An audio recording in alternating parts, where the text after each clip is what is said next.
Just outside of Launceston here in Tasmania, this is Symmons Plains on a beautiful Saturday afternoon. Clear skies, nice light breeze, and 28 cars lined up to tackle this 120-kilometre race, the 23rd of our season. So we're really deep into the business end now. Only Sandown and Sydney still to come. And the chase for the championship is on. That's the forecast. So 28 degrees. It's got to, most of the cloud that we had this morning has well and truly drifted away. And conditions ideal for racing as we take a look at this circuit, 2.41 kilometres. And what a busy racetrack this one is. Just 7 corners. But as we've been describing in the lead-up, it doesn't take much to get a few things wrong here and be at the wrong end of this pretty tight little grid. Hairpin's a great passing opportunity. Look for people to make moves down the inside. There'll be enormous congestion in the run from that start-finish line area, over the hump, cresting into turn 2, and the other passing opportunity will come at the end of the back straight in the early part of that third sector down the inside at turn 6. So 2 solid passing spots. On occasion, we also see people get down the inside at turn 2, although that's a much higher risk manoeuvre. Often there ends up being someone in tears on the other side of that one. But very tight little racetrack, very high throttle percentage here, the highest percentage of flat-out wide-open throttle of any of the tracks that we visit, and the 3rd highest average speed of any of the tracks on the tour, Bathurst being the fastest.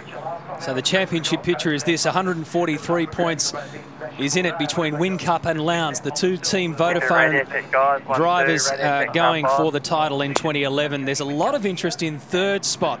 Shane van Gisbergen's part of that picture, of course. He's currently in 3rd. Mark Winterbottom, Garth Tander, Will Davison, Rick Kelly. So 3rd down to 7th is separated by just over 160 points. Remember, 150 goes to the winner of the race. There's still 900 points left to fight for this season, so it's certainly not over and done with yet. And there's a lot to fight for. And I mentioned way back earlier this afternoon that there's a couple of guys knocking on the door of the top 10 as well. You know, you're not going to win the title. You want to be inside the top 10. Greg Murphy's there, Stevie Johnson, Tim Slade as well are just knocking on that door. But you know what it does, Matt, is it sets up an unbelievable finale. The Sydney Telstra 500 will be unbelievable. I mean, it was a great race meeting there last year. Remember, the championship combatants are all in the fence together. There were guys repairing cars. I can't wait to get there. It will be, yeah, I mean, I think it's a grand finale. We've already seen what happened last year. I think it'll be a great race meeting again. Some basics just to keep in the back of your mind while you watch this race unfold. Mark Larkham's already detailed the 75-litre total fuel capacities back in play for this race and beyond. And for simple maths, just call it 2 litres a lap. It's actually a little bit more than that, the actual burn rate of the sucrogen ethanol in the cars around here. So the total requirement will be in the order of about 107 litres. I've just said that we start with 75 when you're full. So that means that you've got to add 32 litres of fuel. So when and where you add that is what we call strategy playing. And that's what will be interesting. Do you take it early? Do you take it late? Do you try and split it so that it's an equidistant mission for both sets of tyres that you'll use? And that's what everybody will be currently thinking. And I think one of the things that's really important about this racetrack is to try not to do what the bloke alongside you is doing. So if you and I are having a race out there, Scafie, and I happen to be lucky enough to be close enough to you, we'd be trying to make sure you can do everything to be separated. So just don't want to do what the other guy's doing necessarily. Well, especially within the same team, because as Mark Larkham explained before, when you have to back up behind another car in the pit lane, you're basically over. So you've got to be on different strategies in the red team. And don't forget, if you need to leave us this afternoon, take your Telstra and XG mobile. And thanks to Big Pond Sport, you can catch our coverage. That's race director Tim Schenken over the line, giving the 30-second signal call. So this is an incredibly important start. It's the shortest distance from the start line to the first corner of any start in the country. And for the best part of at least half the field, you actually start in the middle of a corner. That's right. So you're dealing with launching the car, in some cases, on very dirty road, because you're off the typical racing line, and you have to deal with the fact that, look at it, there you go. There's quite a number of guys actually round the corner. It's also interesting too to talk about different strategies and within teams, etc. Remember, there are guys here who don't have any drives locked in for next season yet, so there's a lot of different games to be played as we check out this Fuso starting grid. Pole position for Jamie Whincup, Mark Winterbottom alongside of him, Shane van Gisbergen from position 3 with Craig Lowndes, second in the championship race. 5 and 6 go to Will Davison, Trading Post Falcon, and Paul Dumbrell got docked 3 spots. Alex Davison inside the top 10. Tony D'Alberto alongside him. Alex is one who is also looking for a drive next year. Same too for Fabian Coulthard, who'll start alongside Garth Tander. The Fujitsu teammates Caruso and Holdsworth make up 11 and 12. Lee is on the move next year. James Courtney, defending series champ, with Todd Kelly. 15 and 16 go to VIP Pet Foods, Steve Owen, and the young gun, Tim Slade. There's Greg Murphy, Pepsi Max Crew, and Rick Kelly, Jack Daniels Racing, so out of the same stable, positions 17 and 18. 19 and 20 go to John Webb and Russell Ingle, the enforcer. Dean Fiore, congratulations. This time last week, he was getting married to Kelly. And now he's out here racing, so that honeymoon's on hold. Jason Barguana, Jana Living Racing, and Carl Reindler from the Fair Dinkum Sheds Racing. And there's Warren Luff and Stephen Johnson bringing up the rear of the grid. So 28 starters, 50 laps, 120 Ks. Back to trim 1, please. And there's a title on the line. And this warm-up phase is really important to get the rear tyres up. You can see how hard they're using the brakes. Let's have a look at it. It's Lowndes in typical full flight, sideways, wheels locked. Got to be a bit careful there too, because there's a requirement once you come back towards the grid area to be all settled and not getting too wild. So 5, 4, 3, 2, slow it, 1 to go. Stop there, perfect. Being counted into the totally front position of the grid box. Look for congestion in turn 2, look for congestion down at the hairpin. The critical lap, the earliest you can come in to grab your fuel and get home, that'll be lap 14. That's the critical lap. Mark Winterbottom has put down the challenge in that interview with Mark Beretta early, that he doesn't mind these starts, and he's going to back himself off the grid here against Jamie Whincup. 3 more cars gridding up. Look for drama at the hairpin. If they get through turn 2, there will be drama down there at turn 4. We're in place now. Grid is just about set. Grid is set there. All in place for race 23 of our season. And this is it. This is where the run home to the championship begins. Start is absolutely critical. They wait for what seems like an eternity. Whincup under maximum pressure, and Winterbottom, who backed himself, will get through first. Lowndes had a huge lunge, tried to go around the outside, but the track's very dirty. And the car understeered. Ripping start for Winterbottom. Van Gisbergen's covering Lowndes on the run to the hairpin. He's got to drive down the inside to do it. And they're all lunging up here with stone cold tyres and brakes. Lowndes continuing to stay wide. He had no choice. So Winterbottom gets the first advantage. Whincup slots back to second. Paul Dumbrell here against Will Davison. Down to turn 6. Back into the headwind now. And Dumbrell's going to get that job done. He does. 1 position closer to Shane Van Gisbergen. This is how quickly a lap's gone. There you go.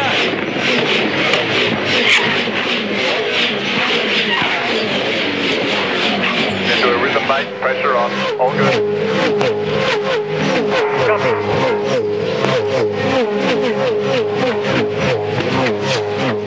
Such enormous speed. The cars are screeching and screaming for Blue Mercy. Now, Will Davison trying to get this spot back from his stablemate Paul Dumbrell. Didn't that shot at turn 3 get the heart racing with the things are all nose to tail, there's still bits of dirt and rubber flying. These guys are at it. So, as you've just pointed out, they're trying to exchange what they did on the previous lap. This time it's Davison that's got the run on the inside to 6. Paul's got to go the long way. That gets awkward here at turn 7. And he tucks back in wisely. Well, very contained on the first lap or so. I thought there'd be drama down at the hairpin. They were very contained. Very professional start, actually. Funnily enough, when you look back at the recent history of the race, it's been the Sunday that's triggered more safety car action. The Saturdays have been a little muted by comparison. The Sundays, the boys, it's like they've all gone on the yippee pills overnight. High flow when you get a chance, high flow when you get a chance. Garth Tander Going up on the inside of Tony D'Alberto. Fastest lap of the race, Mark Winterbottom. Fastest first sector, Mark Winterbottom. And that's quickly countered by Jamie Whincup, who's gone fastest to the second sector. As they all start to come up to temperature and pressure now with tyres, brakes are starting to behave normally and starting to get an understanding of the rhythm in your race car. Owen on the outside of Fiore.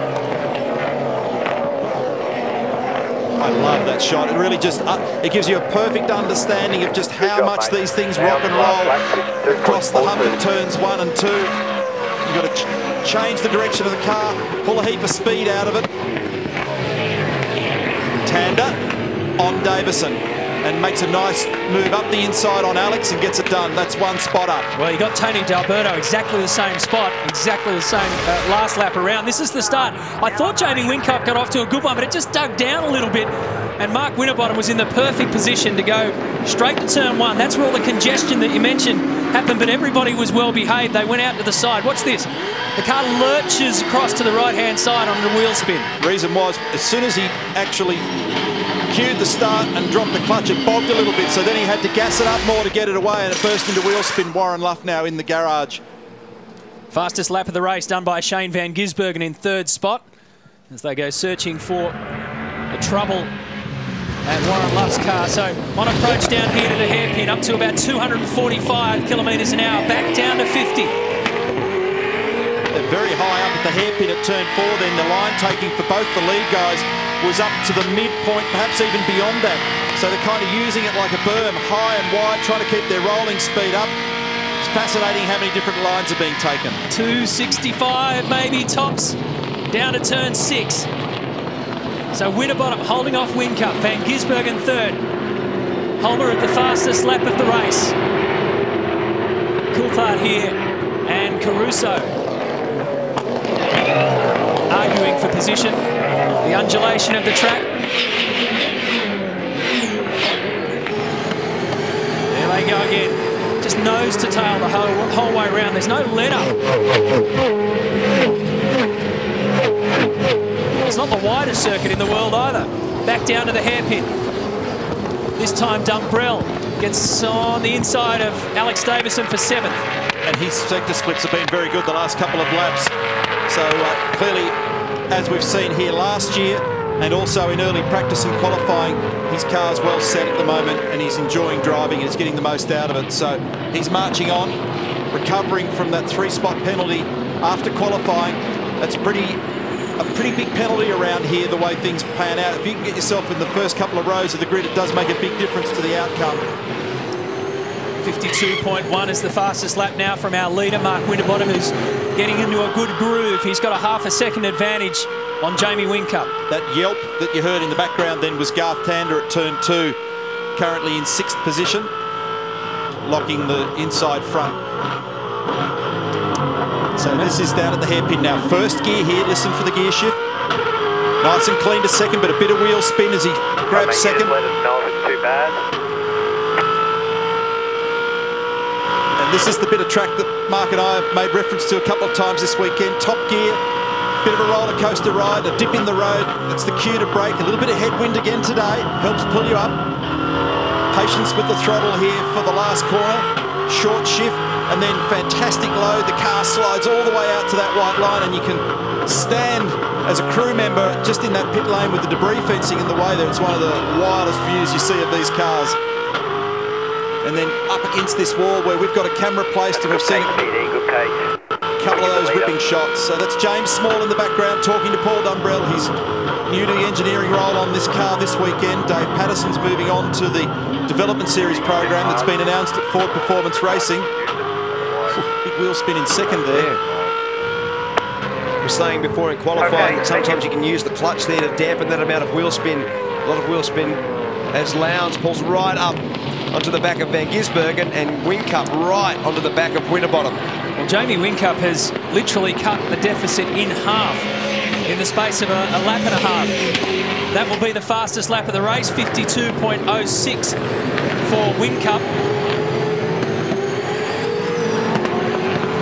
And his teammate at Team Motorphone this weekend, Craig Lowndes is certainly starting to put the pressure on Shane van Gisbergen.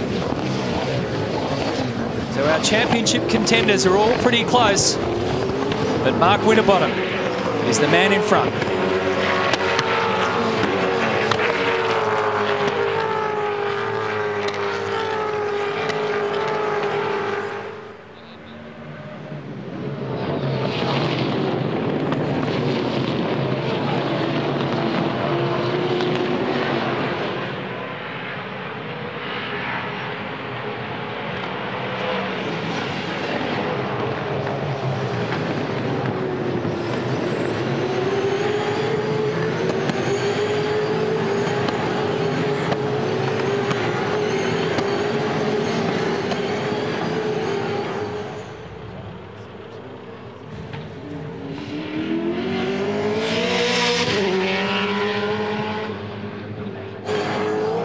You're good, Dave. Yeah, it's alright. Just got shoved off. Might have a puncture.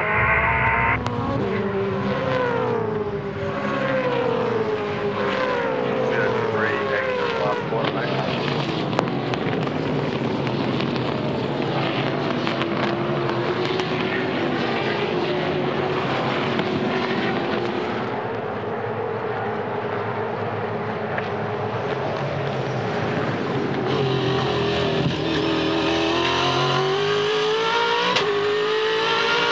Excellent driving, mate. Excellent driving. 10 complete.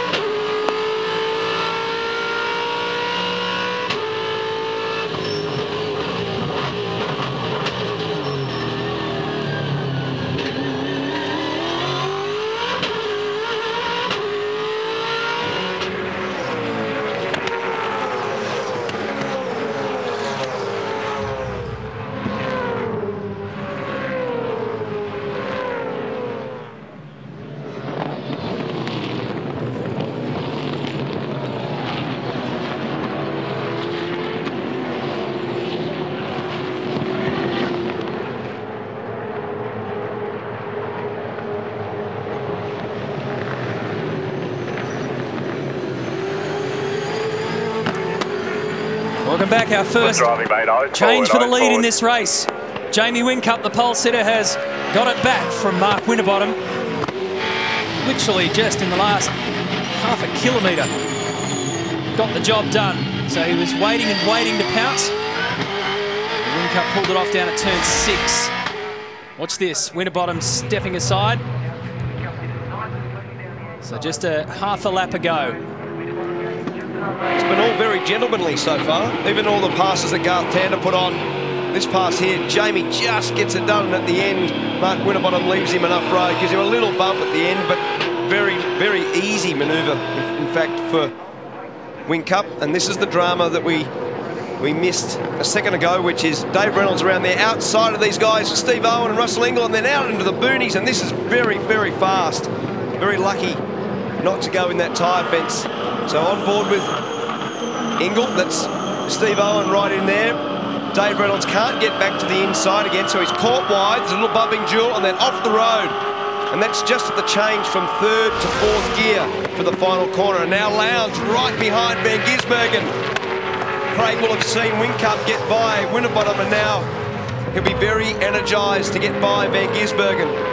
I reckon Winterbottom just momentarily lost sight of Whincup down there at turn 6 on that previous lap. He just, and if anything, it looked like Jamie just released his pedal pressure slightly and then just took the gap. Exactly. So, because he was also a little bit hesitant. He doesn't want to be involved in anything that'll strip points from him at the moment. That was inside Stone Brothers Racing, and we saw Ross Stone, team owner, in the bunker. They're watching this man at the moment. A very healthy battle between Ford and Holden here, with 2 of the factory Ford teams. Winterbottom, 52-4, Lowndes. Versus effectively the factory Holden team. Whincup and Lowndes versus Van Gisbergen and Mark Winterbottom, and there's a healthy battle between these two guys, Van Gisbergen and Winterbottom, for the highest place Ford in the championship. And the next time they click across the control line, it'll be 14 laps complete, and that means that from about this point in the race you can come in and grab your fuel, and that will get you home. We're using averages when we're talking about it at the beginning of the race, so it'll be there or thereabouts, 32 odd litres. Little gap now, 0.8 of a second. In fact, it's just clicked over to 1 second between Whincup and Winterbottom. Starting to see evidence of the marbles building up off the racing line.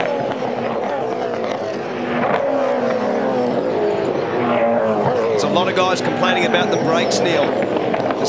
Greg Murphy, Todd Kelly, lots of guys saying brake pedal very low. And when you're right behind a car like that, Lowndes' brake pedal quality would be being affected by the heat soak from the car in front.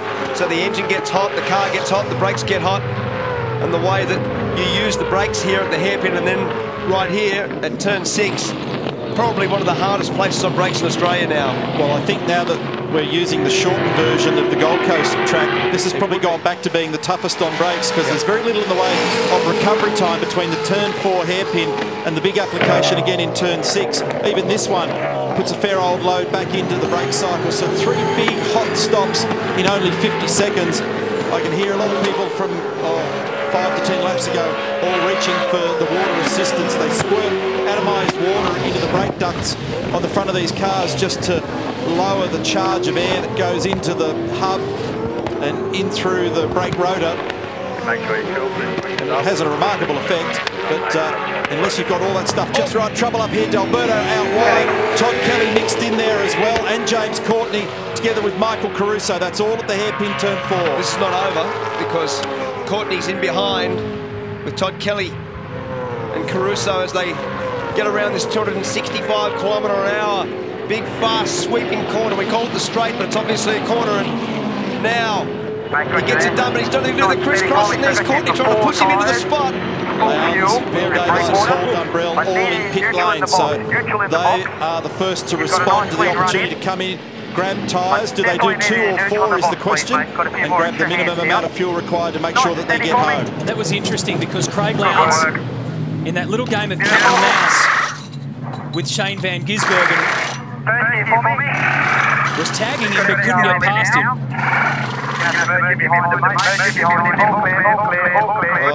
Been caught, swap over. That's a positional change for Will Davison, who I was just about to say as Lowndes exits pit lane in signature style. Did you see that? Yeah, sideways it was. I think he was just nodding at the crowd, showing him off the big moustache on the front of the car 888. Nice paint job. Because we're no longer in endurance racing mode, and therefore no driver change and no requirement to slow the refuelling rate to make it safer for the drivers to get in and get safe, means we've changed the restrictors in the fuel hoses in the cars. We're back to 4.1 litres a second. So to get that 30 plus litres in the car stationary for about 8 seconds. I didn't actually get a read on who did what in terms of tyres. Yeah, 4 tyres. Neil, if I can just jump in, Will Davo put 2 tyres on, which that allowed that change there. A position, good strategy. Let's see how it plays out down the track. All right. Just before that stop, Will was gaining on Lowndes and Van Gisbergen while they were duelling. And funnily enough, out the front, Jamie Whincup has now stretched it out to a 2-second lead, which is a lot around here. So Michael Caruso processed. He'll have a new teammate in 2012. That's Whincup there with the lights flashing. And Mark Winterbottom follows him. So this will be an interesting battle here in terms of strategy and what they do. 4 tyres or 2 tyres. So just to reiterate the message there from Mark Larkham that Will Davison grabbed 2, Craig Lowndes grabbed 4. 4 tyres for Mark Winterbottom. The Fujitsu car's just coming up. Now what that's done for Will, it's given him track position. Going to be tight. 4 tyres. Notice there's 2 guys per wheel now. Change for the regulations this weekend, where we've allowed another person to assist with the wheel change to take the load off the person doing that. So there's Whincup, there's Will Davison, there's Craig Lowndes. And that has really hurt Mark Winterbottom. Well, there's a spot back, so great frustration there for Paul Dumbrell. Lowndes has done the fastest lap of the race. It's a 52 even. James Small on the radio. So a little bit of debris on the tyres now for the next half lap or so. Here's Van Gisbergen. We'll watch for 2 versus 4. They're going for 4. This is the new way of doing this pit stop. That's a good stop. Let's see where he pops out. That was a really good stop. So for the moment, this has given Will Davison track position, but what will his tyre condition be like later in the stint? Let's see where Van Gisbergen drops in. There's Whincup. There's Will Davison. Here comes Shane Van Gisbergen. Sneaks in just in front of Craig Lowndes, so they resume their battle. And they've both got fresh tyres, although for Van Gisbergen, he's a slightly younger, but they're colder, so he'll lose a bit of ground relative to Craig on this lap, but his elbows will be up high and wide for the next 2 kilometres to try and make sure Lowndes stays in that position. Craig knows this is the chance to pounce. Watch for him to try and have a lunge up the inside at turn 6. Remember, he's trailed him and trailed him for so many laps before that pit stop sequence took place. And he won't be close enough, or will he? No, down at turn 6, not this time around. Not a bad job by Van Gisbergen on tyres that aren't up to pressure here to hang on and still commit to a late brake application down there. Good job. He had to do it, didn't he? He had to, because if he took it gently in there, he was a goner, because Lowndes had the eyes on. Lowndes made a little mistake because he ran into the hairpin too fast. Ran himself wide. He couldn't be close enough then into turn 6. So the previous lap, right there in terms of braking, Lowndes is a little deep. He ran wide. He couldn't stay close enough. And that really cost him any opportunity to lunge at turn 6. And Will Davison, who's gained from this little strategy play, may have an issue to deal with here because the car balance has gone away from him because of the different age of the tyres on the car. This has been an interesting one to see how it unfolds.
Welcome back. An extraordinary situation here for Pepsi Max Crew's Greg Murphy.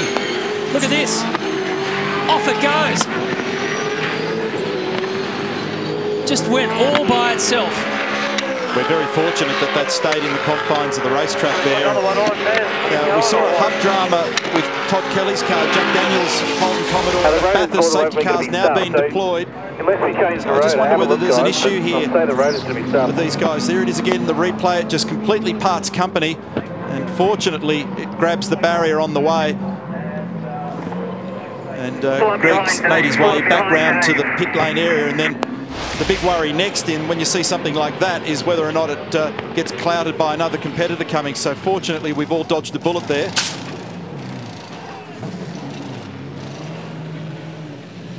And they need to have a long, hard look under the right rear of this car just to see whether there's been anything else damaged. And in go the jack stands under that car just to make sure it's safe for the crew to get under and have a good look. Safety car compresses the field.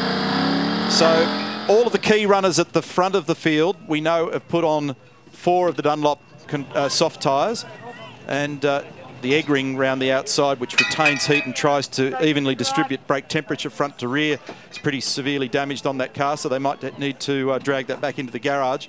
But the odd man out is Will Davison, who, and I was wondering whether he'd gone right side or across the rear, but he did right side, the loaded tyres on the car. So he's been complaining a little bit on the radio that the car balance has gone away. This might just help him a little bit now. A little bit of aggro on the way out here. Team BOC and Russell Ingall. So Jason Bright giving Russell a push along. So it's like it hasn't been able to get it off the speed limiter or something. Something weird's happened there.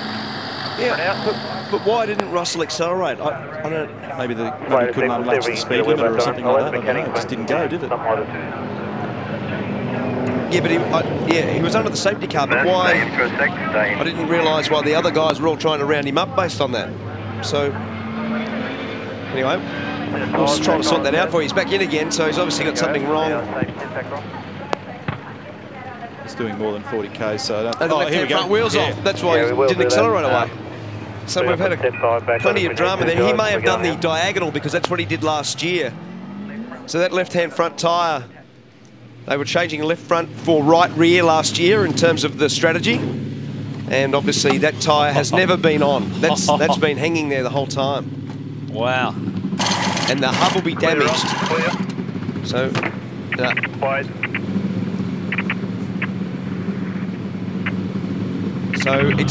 it's actually not going on the lugs that fit into the back of the wheel. It won't engage on there, so they didn't even have to use the gun to get that wheel off. It basically just comes straight off.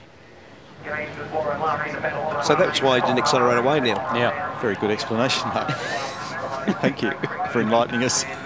So this is the order of appearance. So there's a couple of 3-wheeled models out there. That's right. You guys sort yourself out. You like 3-wheelers, don't you? Jamie Whincup, Will Davison, Shane Van Gisbergen and Craig Lowndes. Good jump, Whincup. Oh, great jump. That's margin that you need at the start, because, I mean, trying to get that back on the racetrack's near impossible.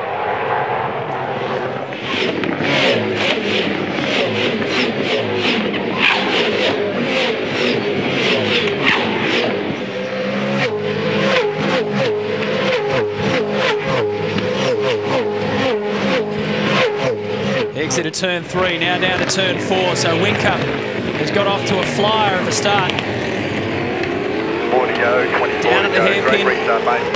Paul Dumbrell takes a good look at Alex Davison. Well, that was a great restart of Whincup's 0.76 on the first lap of the restart. Look at that gap. He did a really good job. So Will Davison will be very angry with himself that he missed the kick there. Because if you're lucky in this business, you might be a 10th or 2 faster than somebody, if you're lucky.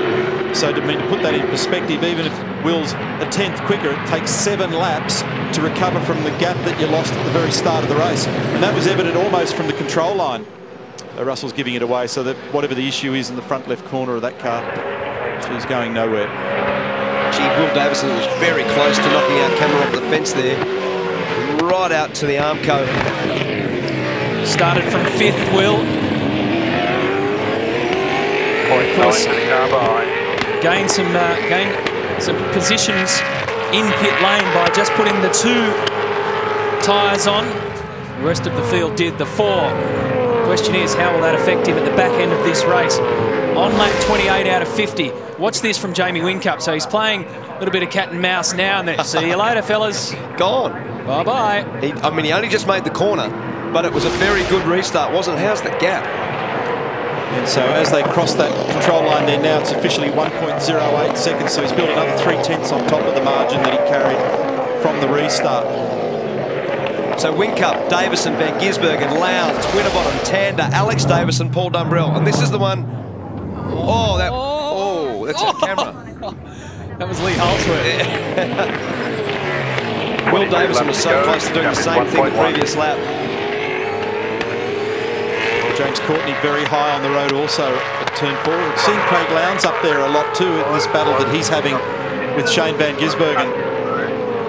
And for real fans of our sport, to watch the hairpin and the way the guys go about driving around the hairpin now is totally different, even over the last 4 or 5 years.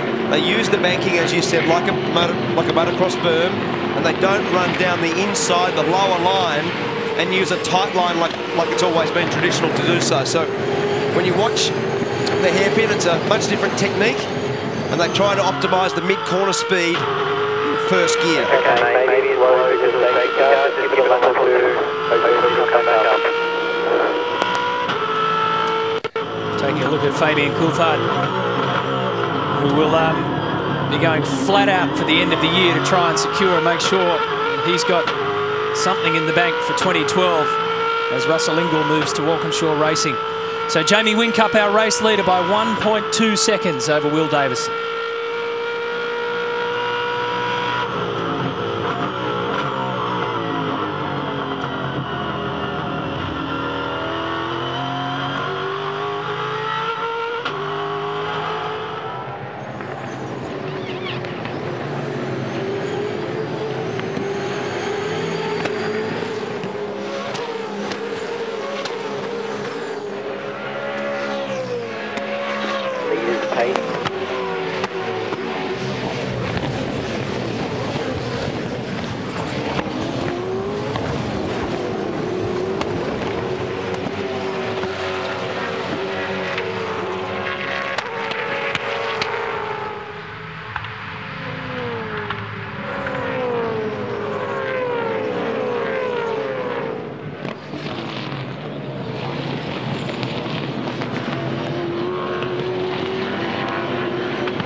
Mate, we're still in the hunt, just stay calm.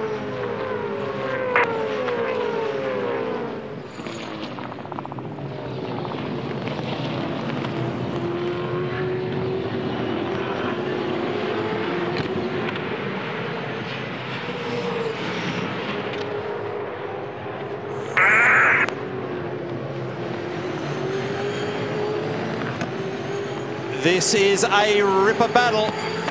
They're on their 33rd lap. Less fuel in power than us, so hopefully they'll run out. And the battle for the minor placings, well, it's on because 1 lap ago, Shane van Gisbergen got it all wrong up here at the hairpin, locked a brake, and he's currently lost, what, 1, 2, 3, 4 spots as a result of it. And it just goes to show what happens when the freight train assaults you. Here's the replay, check it out. The brake gear in turn 4, he just briefly locks the rears. He nearly clobbers Will Davison. Lowndes runs side by side with him all the way up to turn 6. Here it is again, looking from Will Davison's car. Made us all hold our breath. There goes Lowndes down the inside. Then they argued for the next kilometre all the way up to turn 6. And the third angle here from inside off our jib. And he did a great job to recover. The funny thing was, after he got to about 3rd gear down the back straight, he jumped on quietly and went, sorry guys, that's Shane van Gisbergen. So watch now, Lowndes grabs him. Mark Winterbottom grabs him, and because Shane is up wide and high on the dirty stuff, that means that Garth Tander takes advantage as well. Because he had to come out of the throttle, you can include Alex Davison in the sweep, and that's how quickly you can go from hero to zero in this business. One tiny little mistake. He would have got a sore neck watching them all go past. So 7th now for Shane van Gisbergen. Whincup's lead 2.3 seconds over Will Davison. Lowndes up to 3rd, Winterbottom 4th, Garth Tander and Alex Davison make up 5th and 6th. Then the Giz, Dumbrell is 8th, Coulthard is 9th, and Michael Caruso in 10th spot. Guys, just to put the full stop on the Greg Murphy car, that's now out of the race. Lost that wheel.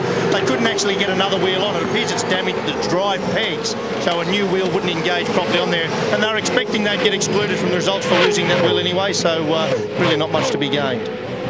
Thanks for the update, Mark. And we were looking a moment ago inside the Stone Brothers Racing bunker at Dave Stewart. Actually, it was impressive. Shane Van Gisbergen, who's sometimes noted for being pretty emotional in the cockpit, once he recognised he made that mistake, he came on, calmly said, sorry guys. Dave just reassured him, don't worry about it. We're in the hunt. Just keep on doing your thing. So he dealt with that very well in what was obviously a pretty stressful time. Now, here's Courtney. He's been battered and bruised in front of car 1.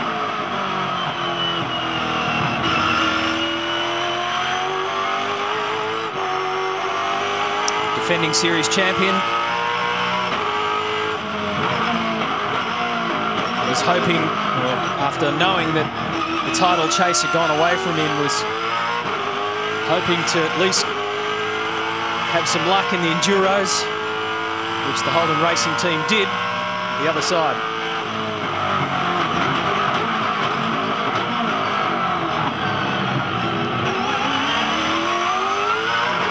Great shot. That's that gear change we've been referring to. And James, it looked like he might have used a little bit of clutch there on the first to second shift. The reason he does that is just to dampen the effect of the high energy going through the rear wheels in the shift from first to second. It's that bump right at the 200-metre marker, which is just where you just saw Jason Bright and Steve Owen approach. There's a bump right at the start of the braking area, and you've got to try to settle the car as you optimise the braking on the way into turn 6. We saw the marbles from the soft tyre this weekend. We saw this last year the amount of rubber and debris on the outside of the road. And as soon as Van Gisbergen got wide, that's when he got caught in and lost 4 spots as a consequence. Owen and Bright, 17th and 18th at the moment. Both these guys had some troubles yesterday. As soon as Jason got in the car, as he sneaks up the inside of Steve and does a nice job of getting through. Realised he had a steering drama, so he lost lots of valuable practice time yesterday while they tried to fix that problem with the steering rack. And Steve Owen had some troubles that took him off the racetrack as well. They had a lot of smoke coming from the engine bay of that car. Will Davison can't match the times of the man in front of him and now the man behind him. Craig Lowndes is starting to sneak closer and closer. That little safety car intervention would have given him a brief rest and a bit of a pause, chance to maybe reset some aspects of the anti-roll bars in the car for Will Davison, chance to rest the tyres, but he's going to have to really work hard here to keep these other guys at bay. Remember, he's only changed the 2 working side tyres, which is down the right-hand side on this anti-clockwise circuit on Will Davison's Trading Post racing car. The others around him all changed 4, so they should, in theory, have a little bit better tyre balance and life. Here we go. Lowndes very deep, almost gets down there. Good driving from Will Davison, didn't cover him. Look at the moustache. Yes. It's like you're getting attacked with a broom. Motor fun. So, down into the hairpin will be the next position for Craig Lowndes to apply the pressure. They've got 2 different lines down here, and Lowndes tries to come out of 3 very well. Got a little sideways and lost some run. He's probably a little bit too far back as Will Davison moves over to the left-hand side. And this is an important run now. There's the different lines. So the traditional line being taken by Will Davison, and I think he got away last lap too. So at the moment, that wide, open motocross-style line is not working for Lowndes on the exit of turn 4. Well, there's a point in the middle of turn 4 where you'd swear that Craig's on his way to Hobart. I mean, he's so far wide of the corner. It's literally 3 to 4 car widths wide of what used to be the traditional line down there. Yeah, his braking quality won't be good either now, Matt. You think for all money he's made a big error up there. Just when you take a look at, especially at the different line when you can see the guy in front of him go. The question is, once he rounds up Will Davison, which appears likely, will he have enough left, pace that is, to catch his teammate in this championship battle?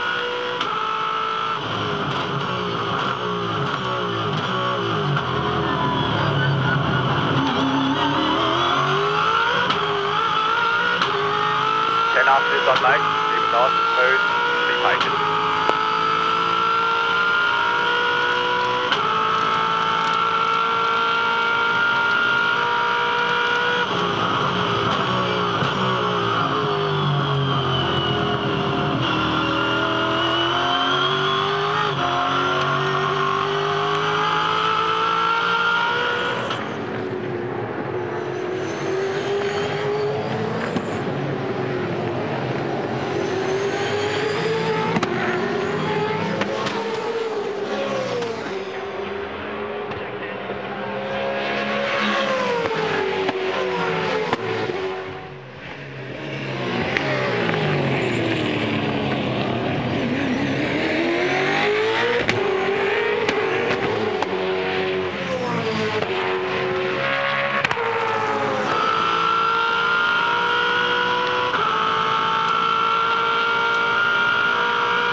as Jamie Whincup skips away out in front with under 10 laps to go here. Will Davison continues to hold off Craig Lowndes, now down at turn 6.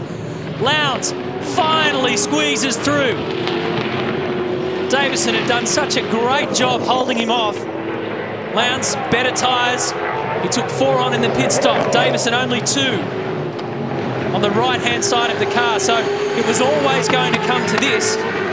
And he fought it off and fought it off so well. Now he's got Mark Winterbottom on his tail. Just as we went to the break, also Winterbottom was very close to ending up in the dirt and the gravel down here at turn 4. So he's now trying to size up his teammate. One of the issues for all those, and Mark identified this a moment ago, is all those in the queue are ingesting so much hot air, it kills their brake quality. Also masks the really important visual cues you need around here to pick the very last moment to stop the car at 6 and 4.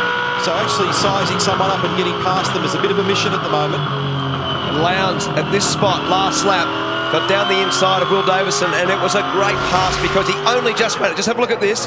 You watch the body language of the car, and right at the end, he just gets it turned in. That was a very, very good quality bit of car control. So look at this. This is the bump.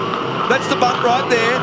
Down the inside he goes, and it was, with poor brake quality, a really committed pass.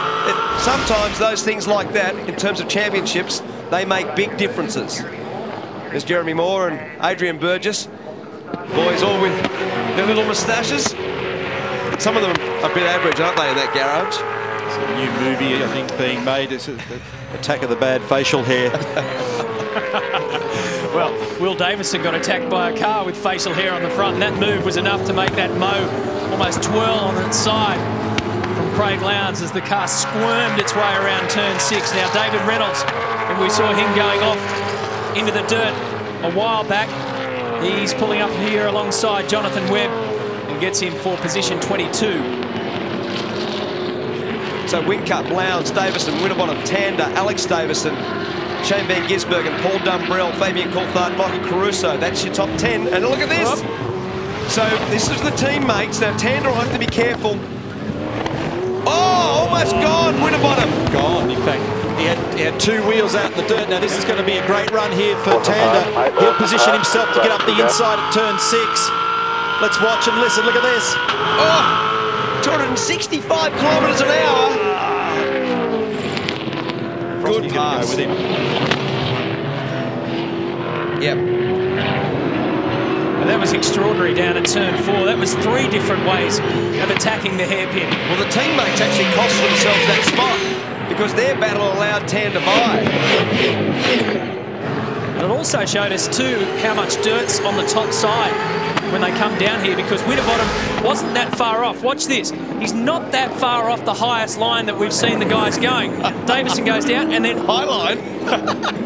Off the road line. Lowndes line. Halfway to Hobart line. Isn't it nice when the world just opens up before you and you go, oh, thank you very much. Position 3, I love that. So for Garth Tander there, that was all really nice. That was great stuff, watching them being on board with them on the run down here. Well, meantime, back in the field, this is 8th, 9th, 10th. This is ugly. That's what this is. Coulthard leading, Dumbrell, Michael Caruso. They give each other a bit of breathing space. Then the space runs out quickly, but they've done it well. Oh! Bit of hip and shoulder here, Caruso. Courtney takes advantage. He could even run up the inside at turn 1 if that continues. So the tyre conditions all starting to go away now for a few of them. Todd up the inside also. He grabs Paul Dumbrell.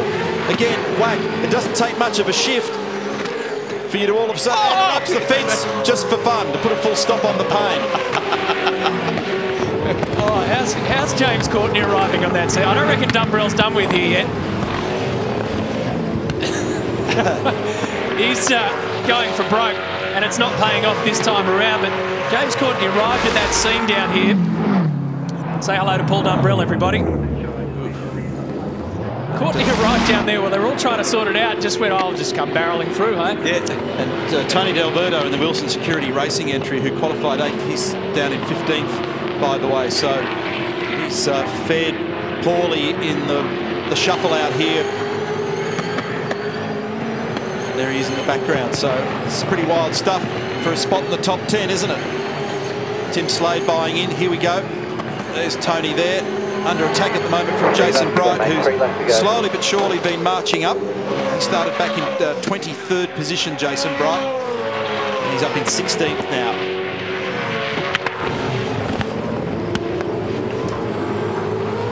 And Will Davison on the radio apologising to Grant McPherson that his foot's gone to sleep again, and he grabbed the throttle down at turn 2. He's been having problems going back to as far as the beginning of the year in Abu Dhabi when they kept on pouring seats for him, trying to come up with the right ergonomic position because he has lower back problems in the car. I've had that many times, and when it happens and the underneath of your foot basically goes numb, you can't feel where the pedal locations are, and obviously that then cost him a position at turn 2, or 2 positions actually, as Tander and Winterbottom got by.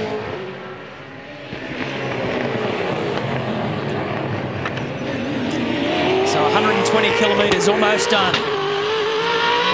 Jamie Whincup started on pole position. That little exchange that Garth Tander was able to take advantage of, that puts him on the podium for this race. And changing fortunes are amazing, aren't they? Just in a few seconds he went from sort of looking like it was going to be a big job to, well, here we go, off the road for Jason Bright down at 4. Remember, he was in that battle that we were just watching. Thing with you, mate.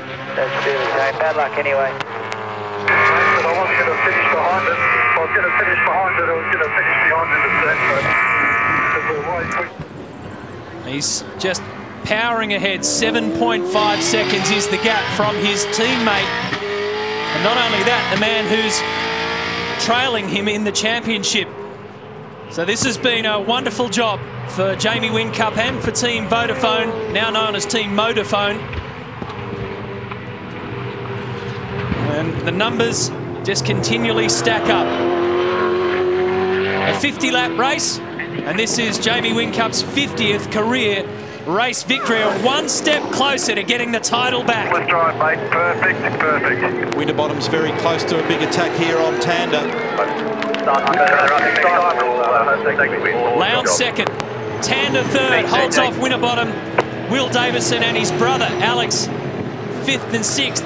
There's Shane Van Gisbergen, Fabian Coulthard, Michael Caruso and James Courtney have a dive.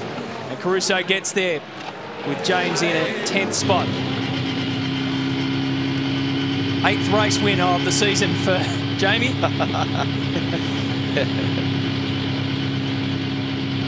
And he did it easy in the end.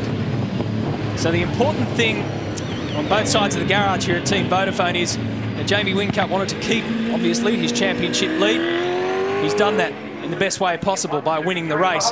Craig Lowndes, if he couldn't win the race, it was to stay as close as he could to Jamie Whincup, and he's done that as well. And Garth Tander makes it an all-Holden podium here in race 23. Good to see Alex Davison inside the top 10 with his future up in the air for 2012, and James Courtney inside the top 10 as well.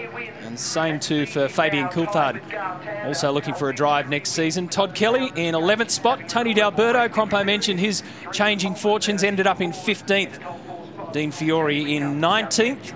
And the back end of the grid saw 2 DNFs, Russell Ingall and Greg Murphy. And Warren Luff had trouble early on in the race as well. So what a way to start this run home to the championship. For Jamie Whincup, his whole demeanour changes after the Gold Coast.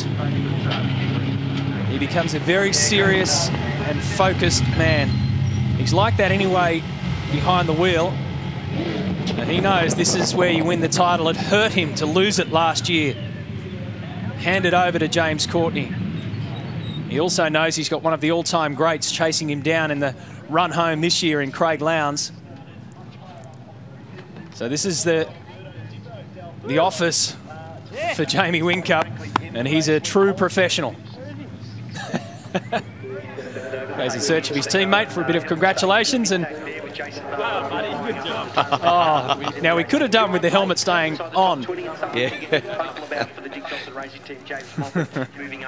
Supporting Movember. Not only Team Vodafone, but a lot of the guys up and down pit lane as well. So race 23 of the season goes to Team Vodafone's Jamie Whincup. Like I said, 8th race win of the year for him. 50th career win. Puts him equal with Garth Tander in third overall on the most race wins category. Well, Jamie Whincup, congratulations, a milestone, your 50th career win, well done. Thanks, Brett. Hey, this is sort of the start of the end, you know, so we've wanted to come out strong, and it's exactly what happened. The car was fantastic and couldn't be happier. That was a nice way to get it done, from pole position all the way and just widening the gap. Yeah, Frosty got me at the start, which was disappointing, but we fought on, and as I say, both Team Vodafone cars were unbelievably strong today. We've just got to keep our head and make sure that we deliver tomorrow. You've ticked another big box, feels good for the championship race? Hey, as I said, it's the start of the end, so every race is unbelievably important from here on in, and we just need to just keep doing a good job, good solid job. Great work, well done, Jamie. Thanks, cheers. Just over teammate Craig Lowndes from Team Vodafone. Lowndesy, congratulations. What a great performance, that you know, just hanging in there, creeping up on Jamie. Yeah, thanks, Barretts. I suppose we're a bit fortunate at the start of the race to obviously go from 6th to 4th. We got a reasonable start. We had a great battle right throughout the race with Shane Van Gisberg, and the guys did a great pit stop, got us out there. We had obviously a couple of passing opportunities we needed to be done, and of course Jamie was too far in front, which is a credit to Jamie and his guys. And look, you know, we'll see what happens tomorrow. Great result for Team Motorphone, and great for your championship as well. Well, it is. If you can't win it, I've always this year we just try to do the best we can, and you know, second is the best we can do today, and we'll see what happens tomorrow. So just have to say hello to Levi and Chili at home, and really we'll see what tomorrow brings. I look forward to it, Lance. You're still very alive in this championship. Oh yeah, look, there's a lot of points still to be had, and of course, you know, I've got to beat Jamie though to make any indent on his championship lead. And while we're running second, we're not doing that. So we'll see what we can do tomorrow. Good luck tomorrow. Well done, Lance. Thanks, Brett. Garth Tander, congratulations, boy oh boy, you were 10th on the grid to on the podium. Well done. Yeah, thanks, Brett. This is like a win for us because we beat the two guys that we're challenging for third place in the championship. So I said to some of the boys, don't worry about bringing the gear down for the podium before the start of the race, because it'll be a big stretch if we get there. But guys did an awesome job. Car was really good. So look forward to qualifying tomorrow and see if we can start a bit further up the front. So I want to say a quick hi to Scarlett at home. Good work, GT. Now for you, it's more a matter of trying to work your way up into that top 10. You're really forcing your way in with a result like this. Oh, look, yeah, I mean, we had some dramas with the car in qualifying, so we should have been better than where we were. So we just, you know, we could charge through the field. A few guys made a mistake in front of us, which made it easier. But if we can start us a bit further up the front tomorrow morning, then that'll make life a bit easier. But the car's fantastic, and we've had a fast car since Phillip Island, and we keep it going. Good on you, GT. That is a great-looking mow for Mo Bemba. Enjoy the podium. It's not a good-looking mow. Down here with Spud Murphy. Spud, I hate dragging you out of the trailer at times like this, mate, but interesting lap on 3 wheels. I didn't, I radioed, I can't remember if it was the lap that it fell off the lap before, to said to the boys, I think I got a puncture because it was moving around, and it just felt like the thing was, didn't have any air in the tyre, but came up to turn 1 and 2 there and turned her in, and she was 3-wheeling. Yeah, well, it was interesting just noting down pit lane, it was very busy down there because this new rule with the extra guys down one side. Now, I'm not saying that's why, but certainly it's a new era we're going through in terms of pit lane change. Yeah, we don't like it at all. We think more people are going to get hurt with this change. There wasn't enough research or investigation done to it at all. Our guys never had any problems before, and now they're having problems, and it's putting them under different stress than they've had before. Don't know if it was to do with it or not. I have no idea. But at the end of the day, the wheels come off, so it wasn't on properly. On a positive note, mate, it's been a strong finish to the second half of the year, mate. Expect that to continue. Well, okay, not necessarily today. We were hoping, you know. That wasn't the best race, you know. We were sitting wherever we were 15th or something at that stage, but we were ahead of the guys that we needed to get points on, and you know, that's important. But now we've lost ground. So, you know, we've still got a fair few points left to get, and you know, the next race is coming up. I'm enjoying them. I love Sydney, so hopefully that'll be good to us. You're on a roll, mate. Keep it up. Car looks great. 3 wheels. Oh dear, look at Roland Dane, just being very pensive, trying to work out if that mow will ever really grow.